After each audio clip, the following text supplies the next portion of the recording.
Gibson. It's one of the biggest names in guitars, possibly the biggest. In 1894, Orville Gibson, a name you'd expect to hear from 1894, well, he started making and selling instruments. In 1902, a group of investors gave him $2,500 and a small part of ownership, and that was the start of the Gibson Guitar Company that we know today. Orville Gibson has been dead for almost exactly 100 years, but the company lives on. Through the years, Gibson has provided so many updates and innovations to the guitar, most notably in the 1950s with the Gibson Les Paul. Les Paul was a popular musician and guitar maker, specifically known for his innovations to the electric guitar. To my understanding, the electric guitar we have today would be much different if it wasn't for Les Paul. In the 1950s, he teamed up with the people at Gibson to make what many consider to be the most well-known, successful guitar of all time. Here are some musicians that have famously been associated with the Gibson Les Paul: Slash from Guns N' Roses, Ace Frehley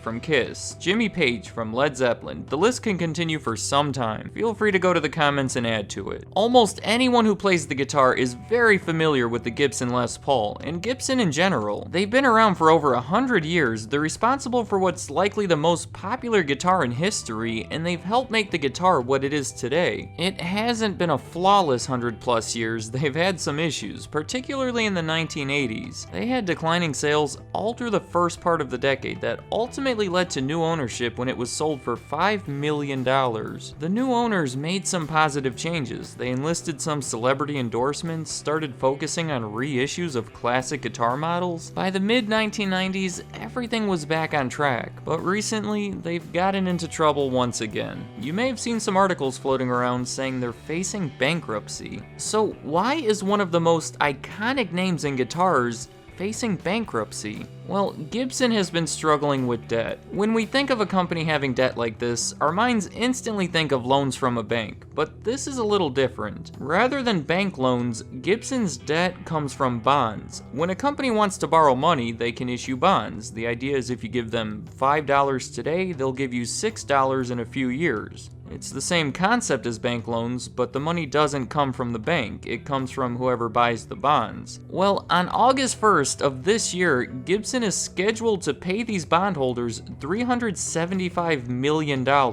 Now, there's a company called Moodys Investor Service. Their job is to look at the condition of a company and determine how likely it is that they'll honor their bonds. So if you're looking to invest in some bonds, no need to do a complete financial evaluation of the company. Just look at the rating that Moodys gives them. They have a complete ranking system. The top with all the A's is good, the bottom with the C is bad. As you go down the list, the chances of the company not honoring the bond you bought becomes higher. To stay safe, you probably want to stay away from anything on the bottom half. In August of 2017, the rating Moodys assigned to Gibson went down. It was changed to CAA3, which is way down here on the chart. And according to Moodys, obligations rated CAA are judged to be of poor standing and are subject to very high credit risk. To put simply, there's a very high chance Gibson won't be paying those bondholders that $375 million. And when a company stops paying their debts, they can go bankrupt. That's where all these headlines are coming from. Plus, they actually do have an additional $145 million in traditional bank loans that are due in July of this year, so that further complicates things. The question we have now is, why did Moodys feel Gibson wouldn't be able to pay off these debts? So let's look at the reasoning they gave. A big part of their decision was based on their ratio of debt compared to EBITDA. EBITDA is a way of expressing a company's earnings. To simplify things, I'm just going to call that their income. Their ratio is 10, meaning they have 10 times more debt than they have income each year. Think of it as if they looked at a person's mortgage payments and they compared that to their income and said the numbers don't add up. It's a $350,000 house and this guy's making $9 an hour. The ratio for Gibson is 10, and according to Investopedia, ratios higher than 4 or 5 typically set off alarms. So they're not making enough money to pay their debts. Now we have two questions. Why did they issue all these bonds? And why can't they afford to honor them? Luckily, I think I can answer both these questions with the same answer. Guitars just aren't as popular as they used to be. Here's an article from the Washington Post about the decline of the electric guitar. It says in the past decade, their sales have plummeted from around 1.5 million a year to just over 1 million a year. There's evidence that other businesses that rely on guitar sales have been struggling, such as Fender and Guitar Center. I think we could just recognize it ourselves. Go try to make a list of the most popular guitar players of all time. I guess most of those are probably from past decades. Try comparing the popular songs of today to the ones from the past. It's more hip-hop and techno and digitally produced sounds than ever before. I'm not saying the guitar is gone from music, but there is less of it. And remember, we're talking about a company that sells guitars, so even a small decline could mean bad things for them. Gibson knew this was happening. They didn't want to sit back and watch their business fail, so they made some moves that would lower their reliance on guitar sales. About 5 to 10 years ago, they started acquiring other companies like crazy. Companies that were related to their business, mostly involved in audio or consumer electronics. In the words of their CEO, the fact is, we don't see ourselves as a guitar company, we see ourselves as a music lifestyle company. The most notable of all these acquisitions was the consumer electronics division from Philips in 2014. In response to the news, Moody's lowered Gibson's credit rating. Back then it was being lowered here to B3. They said Gibson is issuing $150 million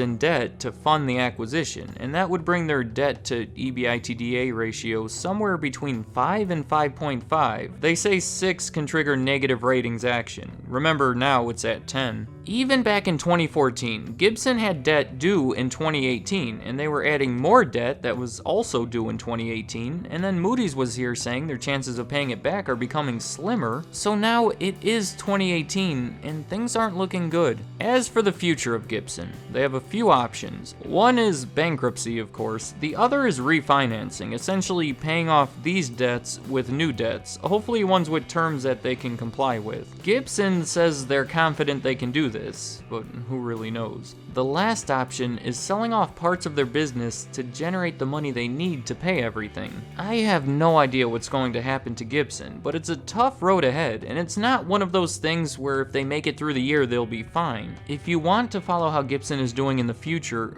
follow the rating from Moody's and follow that ratio we talked about earlier. If those two things are doing better, it's probably a really good sign for the company. I want to give a recap because I know some of that may have been hard to follow. Guitar sales in general have been declining. Gibson saw it and decided they wanted to become less reliant on guitar sales. So they bought some other companies and entered some other industries, but they needed money to do it, so they borrowed it, mostly through issuing bonds. Now that they're a few months away from having to honor those bonds, they don't have the money to do it, and that's why they're facing bankruptcy. The last question we have here is why these acquisitions haven't been successful. Their revenue has been going down every year since that big Philips acquisition. If their revenue had been higher, they probably would have been able to pay off their debts. You can look into each of these new companies and probably find issues unique to each one, but overall, my guess is that it's just too much for Gibson. Gibson has been a guitar maker for over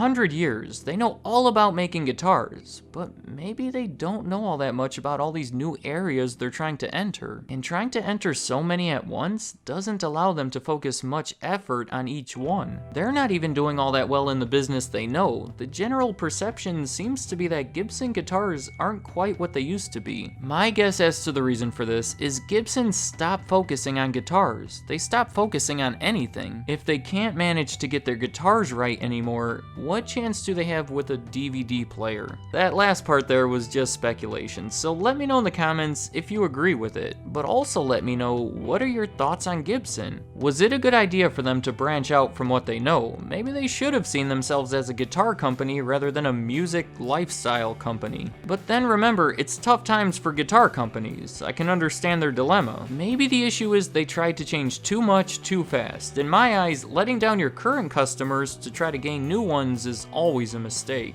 Let me know where they went wrong and what you would have done differently, and if you think they still have a chance. I'd like to hear what you have to say. And just to make a quick note here, this video was released on February 21st, 2018 and was made within the previous week when all these reports were fairly new. I can imagine that some of this might look pretty silly when something does happen with the company, so just keep in mind that relative to you, I'm from the past, so I don't know anything about it. Alright, thank you for watching.